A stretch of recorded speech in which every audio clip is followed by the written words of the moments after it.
நிறைய இடத்துல செஞ்சிருக்கோம்யா, நிறைய இடத்துல அடி வாங்கியிருக்கிறோம். வாங்கிட்டு தான் வந்து நின்று பேசுறோம். சும்மா அடி வாங்க நின்று பேசல, அடி வாங்கிட்டு வந்து நின்று பேசிக்கிட்டு இருக்கிறோம். சிறையில் அடிபட்டவங்க நிறைய பேர் இருக்கிறாங்க. சும்மா பண்ணணும் கத்திட்டு போகல. ஏன் அவசர அவசரமா உண்மையிலே நெஞ்சில திராணியும் தெம்பும் தைரியமும் இந்த பிஜேபிக்கு ஆர்எஸ்எஸ்க்கும் நீங்க அமைச்சர்களா இருக்கிற ஒருத்தன் எழுதுறான் ஃபேஸ்புக்ல. இறுதியா ஒரு சில விஷயத்தை சொல்லிட்டு முடிச்சுக்கிறேன்.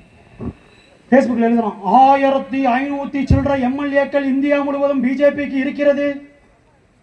இந்தியா முழுவதும் ஒரு எம்எல்ஏக்கள் கூட இல்ல, ஒரு எம்பிக்கள் கூட இல்ல. இவர்கள் தான் சிறுபான்மை சமூகத்தை இந்தியா முழுவதும் பாதுகாக்க போகிறார்களாம்.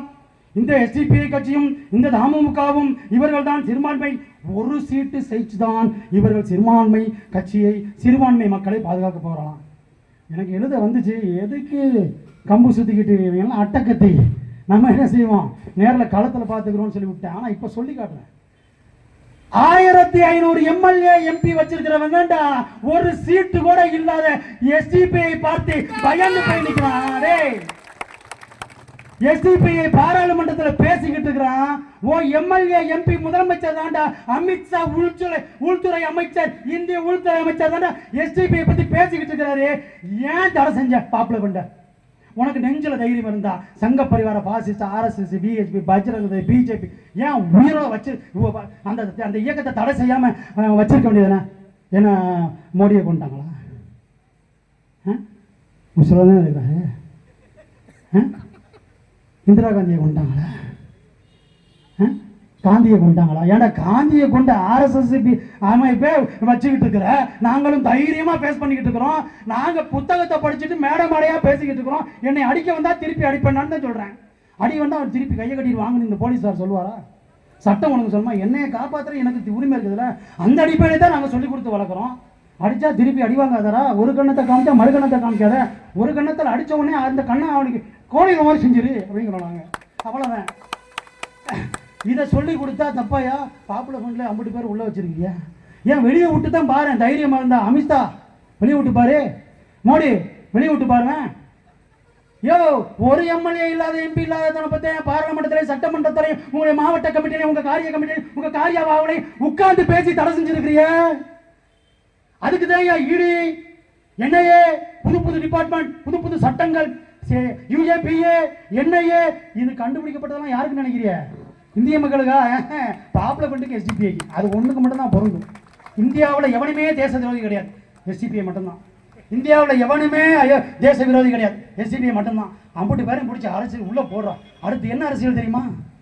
எஸ்டிபியில் இருக்கக்கூடிய ஃபுல்லாக அரெஸ்ட் பண்ணியாச்சு. பாப்புலர் ஃபண்டு ஆல்ரெடி முடிச்சாச்சு.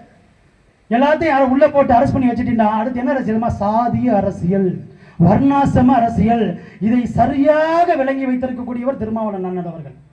இதை சரியாக விளங்கி வைத்திருக்கக்கூடியவர்கள் திராவிட கழகத்தினர்கள்.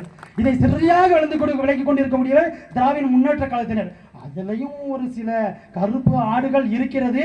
அதை கண்டுபிடித்து களைய வேண்டியது அந்த இயக்கத்துடைய பொறுப்பு, நம்ம பொறுப்பு இல்லை.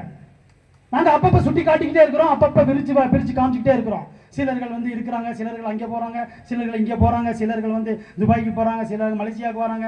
அவங்களெல்லாம் நாங்கள் சொல்லி காட்டிக்கிட்டு தான் இருக்கிறோம். அன்பிற்கினிய நண்பர்களே, தோழர்களே, ஆகையினால் இதன் மூலியமாக நான் சொல்ல வருவது என்னவென்று சொன்னால், நம்பிக்கையின் அடிப்படையிலே தீர்ப்பு, மாட்டு தும்பிக்கையின் அடிப்படையிலே தீர்ப்பு, அதே போல யானை தும்பிக்கையின் அடிப்படையிலே தீர்ப்புலாம் இப்பெல்லாம் தீர்ப்பு எங்களுக்கு மட்டும் தாயா கிடைக்கும், முஸ்லீம் சமூகத்துக்கு மட்டும் நம்பிக்கை. ஒட்டுமொத்த மக்களின் கூட்டு மனசாட்சியின் அடிப்படையில். அது என்னடா கூட்டு மனசாட்சி, பொறியியல் மனசாட்சி, வத்தல் மனசாட்சி? இந்த கூட்டு மனசாட்சின்னா ஒரு திட்டம் இருக்குதா?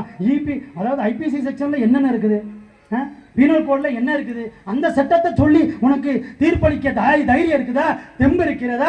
சட்டத்தை பயன்படுத்தி சட்ட அடிப்படையில் எங்கள் சமுதாயத்தோடு போராட உண்மையில இந்த இந்திய அரசியல் அமைப்பு சாசன சட்டம் என்ன சொல்லுகிறதோ, டாக்டர் அம்பேத்கர் எந்த சட்டத்தை வகுத்து கொடுத்தார்களோ அந்த சட்டத்தின் அடிப்படையில் இந்த ஆர்எஸ்எஸ் சங்க பரிவார பாசிஸ்டுகளுக்கும் பிஜேபிகளுக்கும் தீர்ப்பளிப்பதற்கும் அந்த சட்டத்தை வைத்து வாதாடுவதற்கும் உங்களுக்கு யோகிதை இருக்கிறதா? தீர்ப்பாவது மயிலாவது கோட்டாவது மயிராவது ஒற்றுமையின் அடிப்படையில், நம்பிக்கையின் அடிப்படையில், ஒட்டுமொத்த மக்களின் கூட்டு மனசாட்சி அடிப்படையில். இவர் நீதிபதி போனாரா, போய்கிட்டே இருக்கையில செவத்துல ஒரு குரங்கு நின்றுச்சான். அந்த குரங்கு கள்ள திண்டு இருந்துச்சான். அந்த குரங்கு சொல்லிச்சான், நீ ராமர் கோயிலுக்கு சாதகமா தீர்ப்பு சொல்லு.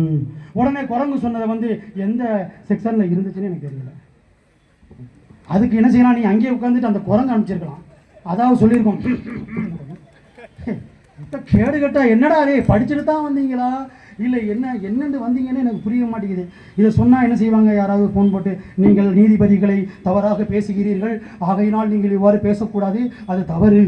நீதிபதி பேசுனது ரைட்டா? குரங்கு சொன்ன தீர்ப்பெல்லாம் நீதிமன்றத்தில் சொல்கிறாரு, அந்த நீதிபதியை கேட்கறதுக்கு ஏதாவது துப்பு இருக்குதா? இங்கே நாங்கள் இத்தனை 1000 லட்சம் போலீஸை வச்சுருக்கிறோம், ஊர்காவல் படை, அந்த படை, இந்த படைன்னு வச்சுக்கிறோம். அவங்களெல்லாம் விட்டுட்டு அவங்களுக்குலாம் ஆண்மை இல்லையா? அவங்களுக்குலாம் பிடிக்க தெரியாதா? அவங்களுக்குலாம் நிறுத்த தெரியாதா? அவங்களுக்குலாம் பாதுகாப்பு போக தெரியாதா? ஏன் 10 பேர் போச்சோன்னா ஜட்ஜி 500 பேர் வர்றான், அது ரைட்டா? இப்படி 1000 கேள்வி நாங்கள் வச்சிருக்கிறோம். 1000 நாங்கள் கேள்வி வச்சிருக்கிறோம். சட்டத்தை நீ சரியா பின்பற்றுறியா? முதல்ல நீதிபதி சரியா பின்பற்றுறாரா? எந்த புரோட்டோகால் இருக்கு? சட்டத்துடைய வரைமுறையை மீறி இருக்கிறார் சுவாமிநாதன் என்ற அந்த நீதிபதி. அதுக்கு என்ன கண்டெம்ட் கோர்ட்டு போட்டியே? அதுக்கு எது அந்த கோர்ட்டு அந்த ஜட்ஜுக்கு என்ன கண்டெம்ட் போட்டோம்? ரிட்டை எடுத்து பார்க்க மாட்டேங்கிறியா? அதுக்கு என்ன போட்டோம்? எங்க எப்பொழுதுமே ஏற்றப்படாத இடத்துல 100 வருடமாக 200 வருடமாக தீபங்கள் ஏற்றப்படாத இடத்துல பள்ளிவாசல் தர்காவில் ஏற்ற முடியுமா? அந்த பக்கம் தான் போக முடியுமா? ஏன் அங்கே கொடுக்குற? அப்ப திட்டமிட்ட சூழ்ச்சி தானே. அதுக்காண்டி தானே நீங்க நீதிபதியா அங்கே அப்பாயின்மெண்ட் பண்ணப்பட்டிருக்கிற. அப்ப யாருக்காண்டி நீ வேலை செய்யற? சிஐஎஸ்எஃப் பயன்படுத்தணும்னு உனக்கு சொன்ன அந்த மேல உச்சி குடும்பி யாரு? நாங்களும் படிக்காம எல்லாம் கிடையாது. நாங்கள் இன்ஜினியர் படிச்சிருக்கலாம். நாங்கள் கிட்டத்தட்ட டாக்டர் அட்வொகேட் மாதிரி பேசுவோம். எங்கள் மாநில தலைவர் அப்படி தான் அட்வொகேட் மாதிரி தான் பேசுவார். எல்லாருமே வழக்கறிஞர் மாதிரி தான் பேசுவோம். நீங்கள் ஒருவேளை எங்களுக்கு கோட்டை மாட்டி வழக்கறிஞரில் ஒட்டின்னு சொன்னால் சுவாமிநாதன் துண்டக்கான துணியக்கானன் கூட ஒடியல. ஆமாம், சித்திக்கண்ணெல்லாம் அனுப்பிச்சின்னு வச்சுக்கோங்களேன். ஏகே கரீமண்ணன் மாநில பொதுச்செயலாளர் அவங்களெல்லாம் அனுப்பிச்சின்னு வச்சுக்கோங்களேன். காக்காவும் அனுப்பிச்சின்னா பழனி பாபா மாதிரி பேசுவார். அப்துல் ஹமீது ராமநாதபுரத்தில் இருக்கிறாப்புல விரிச்சு போட்டு தலைவரி கோலமா லகலகல்னு வருவார். வந்தாலும் சொல்லி வச்சுக்கோங்களேன், அவர் கோட்டெலாம் செதறி போயிடும். ஜட்ஜி ஃபுல்லாக துண்டக்கான துணியக்கானன் தான் ஓடணும். அப்படி பேசுவார் பாயிண்டா. பழனி பாபாவெல்லாம் பார்த்து பழகுன்னு வருவார். புரியுதா? அந்த மாதிரி நாங்களும் எல்லா சட்டமும் கரைச்சி குடிச்சிட்டு தான் வந்திருக்கோம். ஆனால் சட்டத்தை நீ ஆம்பளை இருந்தால் கரெக்டாக மோதுறா. கரெக்டாக மோது. சும்மா நம்பிக்கை அடிப்படையில், தும்பிக்கை அடிப்படையில், மீன் அடிப்படையில், கொட்டை அடிப்படையில், கூட்டு அடிப்படையில், பொரியல், சாம்பார் அடிப்படையில் என்ன தீர்ப்பு வழங்கிட்டு இருக்க? என்ன தீர்ப்பு வழங்கிட்டு? மதுரைக்காரன் தான் கேட்பான். அதே போன என்ன தீர்ப்பு வழங்கிட்டு இருக்க? மதுரைக்காரன்ட்ட போய் வர மாட்டேங்கிற. வேற எங்கேயாவது பரவாயில்ல, நீ போயிருந்தா சிவங்கையோ அந்த பக்கமாக போயிருந்தா கூட பரவாயில்ல. மதுரைக்காரன் சில நேரத்தில் பேசவே மாட்டான். நான் ஒரே ஒரு உதாரணம் சொல்லி காட்டுறேன். கடையாரன் பிஜேபி போயிருக்கிறாங்க, கடையை திறந்து வச்சுட்டு உட்காந்துருக்கிறாங்க. மதுரைக்காரங்க ஃபுல்லா சீவிடுவாங்க. நீ நினைச்சிருப்ப மல்லிப்பூ மல்லி மணக்குது சல்லி நீ நினைச்சிட்டு இருப்ப. சல்லிக்கு இல்லை. ஏய் மதுரைக்காரன்டா. ஒரு தடவை ஃபுட்பால் ஆட போகும்போது இப்படி தான் மதுரையில் போயிட்டு ஏதோ சேட்டையை கொடுத்து விட்டானா. சின்ன வயசுல காலேஜ் படிக்கல வந்துட்டாங்க. எவன்டா மதுரைக்காரன்டாங்கிறான். வெறும் கையே பெரிய லம்பா மாதிரி இருக்கு. புரியுதா? அவங்கெல்லாம் நீ சும்மா அப்படியே ஜட்ஜை வச்சுக்கிட்டு போலீஸை வச்சுக்கிட்டு பின்னால் உடஞ்சிக்கிட்டு இப்படி வருவேன். நம்மளால மதுரைக்காரன் வருவான், சருன்னு பேசவே மாட்டான். மாப்ப போதும் அப்படின்னு போயிட்டே இருப்பாங்க. நான் இல்லை, மதுரைக்காரன் அண்ணன் தம்பியா வாழ்ந்துக்கிட்டு இருக்கிறான்ல கெடா வெட்டிக்கிட்டு. நீ வா மாப்பு மச்சான், நீ வா மச்சான், 2 பேரும் ஒன்றா உட்காந்து கறி அடிச்சு சாப்பிடுவோம். வா மச்சான், நீ ஒரு பாட்டில் வாங்கிட்டு வா மச்சான், நான் ஒரு வாங்கிட்டு வரேன் மச்சான் அப்படின்னு 2 பேரும் என்ன செஞ்சாங்க? சிக்கந்தாமலைக்கு போகிறவன் இங்கே திருப்பரங்குன்றத்தில் உட்காந்து சாப்பிடுவாங்க. திருப்பரங்குன்றத்துக்கு போகிறவன் நம்ம அமீர் அண்ணன் டைரக்டர் அமீரோட உட்காந்து இங்கே சிக்கந்தாமலையில் சாப்பிடுவாங்க. எல்லாம் இங்கே அண்ணன் தம்பியாக இருக்கிறாங்க. கடுமையான கோவத்தில் இருக்காங்க. அண்ணன் திருப்புரம் காந்தி, அமீர் அண்ணன் டைரக்டர் அமீர் அண்ணன், அப்புறம் நிறைய பேர் கட்டுமையான கோவத்தில் இருக்காங்க. தலையக்கிலே கொண்டு ஊத்துறாவியா செஞ்சிருவாங்க. பார்த்து இருந்துக்குங்க, சுதரமாக நடந்துக்குங்க. மதுரை அது நம்ம மெட்ராஸ் மாதிரிலாம் அப்படி சும்மா ஜகடாலாம் விட்டுட்டு அடிச்சோன்னா போக மாட்டாங்க. ஒரே தான். அதனால மதுரைக்காரன் பாஷையை தெரிஞ்சுக்க, சொல்லி பார்க்கலாம். அங்கே கடையை திறந்து வச்சுட்டு உட்காந்துருக்கிறான்னா உனக்கு சங்கு ஊத போறான்னு அர்த்தம். நீ கடையை கடையை மூடு அப்படின்னு சொல்லிட்டு நேற்று போனேன். உனக்கு மூஞ்சில என்ன செஞ்சான்? சாணியை வாரி அடிச்சு விட்டு அனுப்பி விட்டான். பார்த்து இருந்துக்க, அவ்வளோதான் சொல்லுவேன். என்ன சொல்லிவிடுவேன். அப்புறம் கோயம்புத்தூர்காரன் ட்ரை பண்ணாது, அவங்க ரொம்ப மோசம் அதுக்கு மேலே. அப்போ இப்படி ஒவ்வொரு மாவட்டத்தை நம்ம சொல்லிட்டு போன வச்சுக்கோங்களேன். அப்புறம் விழுப்புரம் மாவட்டம் சொல்லணும். அப்புறம் அவங்க புகழ் பாட ஆரம்பிச்சோன்னு சொன்னால் அப்புறம் அண்ணன் ரபிக்கை பற்றி தான் சொல்லணும். புரியுதா? அதனால நாங்கள் ஒவ்வொருத்தருக்கும் ஒரு வரலாறு தான் வச்சிருக்கிறோம். வரலாறோட தான் வாழ்ந்துக்கிட்டு இருக்கிறோம். 25 வருஷமாக போராடிக்கிட்டு இருக்க களத்தில் எங்களுக்கு நியாயமான தீர்ப்பு இந்த பாபர் மசீதியில் வழங்கப்படணும். 33 ஆண்டு காலம் பாபரி பள்ளி இடித்ததிலிருந்து இன்றைய வரைக்கும் நாங்கள் கூவிக்கொண்டே இருக்கிறோம். பாபரி பள்ளி எழுவதும் அதில் தொழுவதும் இன்ஷா அல்லாஹ் உறுதி உறுதி என்று கூறிக்கொண்டே இருக்கிறோம். அந்த நாள் நடைபெறும் வரை போராடி கொண்டிருப்போம். அந்த நாள் நடைபெறும் வரை உறுதியாக களம் கண்டு கொண்டே இருப்போம். ஒரு படத்துல சொல்லுவான், டேய் நே கொண்டுடுறா விட்டுறாதடா, நாளைக்கு உன்னால வந்து நிப்பேன்டா, அப்ப நீ செத்துருவடாம்பான். பார்த்துக்க, அப்படித்தான் இருக்கிறாங்க பயங்கரமா கொதிச்சு போய். தமிழ்நாட்டில் எல்லா இந்துக்களும் எல்லா முஸ்லிம்களும் ஒட்டுமொத்த தமிழகத்திலும் இன்றைக்கு அயோத்தியை உருவாக்குவதற்காக ஹெச் ராஜா தேவையில்லாம இங்க பேசிக்கிட்டு இருக்கிற we got to replace that. என்ன இடமாற்ற வேண்டும், இங்க இருந்து அப்புறப்படுத்த வேண்டும். எதை அப்புறப்படுத்தணுமா? சும்மா அவர் போயிட்டு வா தீபம் ஏற்றிட்டு வரலன்னு சொன்னாரு. முதல்ல கட்ட அப்படி தூபம் போட்டாரு சுவாமிநாதன். இவர் அப்படி அந்த தர்காவே இடிக்க போறாராம். எதை சிக்கனமலை தர்காவே இடிக்க போறாராம். ஆடால பார்த்து செய்ய.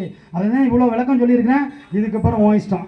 அன்பிற்கிய நண்பர்களே, தோழர்களே, ஆகையினால் இந்த நீதிக்கான போராட்டம் இத்துடன் நின்று விடாதே. நாங்கள் குரல் எழுப்புவோம், போராடுவோம். பாபரி பள்ளி இருந்த இடத்திலே மீண்டும் எங்களுக்கு நீதியான முறையில் தீர்ப்பளித்து இறுதியாக மோடியும் மோகன் பகவத் அவர்களும், இந்திய பிரதமர் மோடியும் மோகன் பகவத் அவர்களும் சென்ற ஓரிரு நாட்களுக்கு முன்னதாக அயோத்தியில் கட்டப்பட்டிருக்கக்கூடிய புதிதாக கட்டப்பட்டிருக்கக்கூடிய அந்த ராமர் கோவிலிலே சென்று அங்கே நீண்ட நாள் வழி எங்களுடைய வேதனை நீங்கியது. நீண்ட நாள் வழி என்று சொல்லுவது மிகப்பெரிய பொய்.